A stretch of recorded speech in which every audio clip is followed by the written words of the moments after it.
centré sur la discussion générale, mais je suis sûre qu'il va y avoir des personnes intéressées. Donc, Élise Fajlès pour La République En Marche. Merci Madame la Présidente. Le départ de nos collègues républicains et leur refus de débattre de cette proposition de résolution est loin d'être anecdotique et au contraire, une réelle signification politique. Car en votant cette résolution, mes chers collègues, il s'agit, dans le respect des institutions européennes et de notre Constitution, d'exprimer la position de l'Assemblée nationale sur ce qui pourrait, sur ce qui devrait faire consensus entre nous. Le respect des valeurs fondatrices de l'Union européenne, ces valeurs affirmées par l'article 2 du traité sur l'Union, la dignité humaine, la liberté, la démocratie, l'égalité, l'état de droit, le respect des droits de l'homme. Se fixant de grandes ambitions, l'Europe pourra faire entendre sa voix et défendre des valeurs fortes, la paix, la défense des droits de l'homme, davantage de solidarité entre les riches et les pauvres. L'Europe, c'est le grand dessein du XXIe siècle. En lisant cette phrase de Simone Veil, je pense à ce qui a conduit nos prédécesseurs à vouloir cette Europe, à la construire. Cette idée de pardonner sans jamais oublier, d'aller chercher ce qui nous rassemble, de construire pierre après pierre un édifice qui transcende nos particularismes sans renier nos identités, parce que nous avions compris qu'ensemble, nous serions plus forts. Oui, l'on peut, l'on doit même, pour aller de l'avant, entendre les doutes qui s'expriment sur l'Europe, la remise en cause de ceux qui ne comprennent rien à ces règles absurdes, de ceux qui n'y trouvent pas leur place dans cette Europe absconse.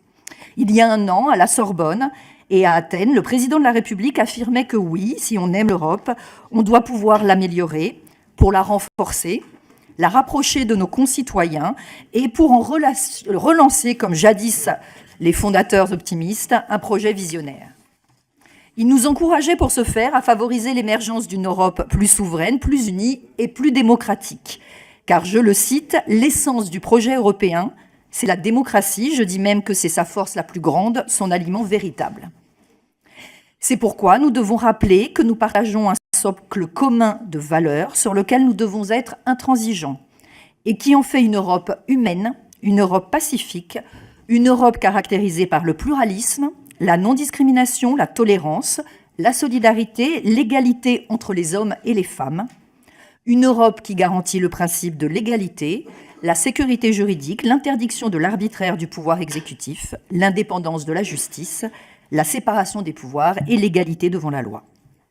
Alors, quand un pays bat en brèche ses principes, ses valeurs, il nous appartient de nous exprimer pour les préserver, pour dénoncer les dérives, pour affirmer que les atteintes à la liberté de la presse et à l'indépendance du pouvoir judiciaire, que l'instrumentalisation de l'identité nationale n'ont pas de place dans ce projet commun. Et pour ce faire, si les instruments dont nous disposons ne suffisent pas, alors il convient de compléter cet arsenal pour en garantir le respect et rappeler qu'adhérer à l'Union européenne, c'est adhérer pleinement à sa philosophie. La notion d'état de droit mérite-t-elle d'être clarifiée? Certainement. La proposition de résolution envisage donc de le faire à l'occasion d'une prochaine révision des traités. Les outils juridiques existants pour faire respecter l'état de droit au sein de l'Union européenne sont-ils insuffisants et pas assez contraignants? Oui, également. Aussi, la proposition de résolution pose-t-elle le conditionnement des fonds structurels au respect vérifié de l'état de droit, tout en garantissant la protection des populations, et la mise en place de nouveaux mécanismes pour assurer ce respect. Mais plus encore, si nous voulons garantir le caractère démocratique de l'Europe, cette réflexion sur le respect de l'état de droit doit être alimentée par l'ensemble de la société et nous mettre en mesure d'alerter les institutions compétentes, le cas échéant. C'est en quoi la proposition de résolution prévoit la création d'un comité qui traiterait des questions relatives à l'état de droit et l'instauration d'autorités administratives et de juristes dotés d'un pouvoir d'alerte. L'Europe est pour certains d'entre nous une évidence parce que nous n'avons connu qu'elle et qu'elle signifie paix et progrès. Mais nous savons tous qu'elle est aujourd'hui fragilisée par des velléités de repli nationaliste. L'Europe est jeune, adolescente pourrions-nous dire, et c'est à nous collectivement de la guider pour atteindre la maturité. Sans Europe, nous serions démunis, et l'histoire nous a prouvé tragiquement que cette Union européenne est le meilleur garde-fou aux dérives qui naissent parfois de l'esprit des hommes. Le groupe La République En Marche soutient donc cette proposition de résolution sans ambiguïté, et réaffirme que le projet européen est au cœur de son engagement.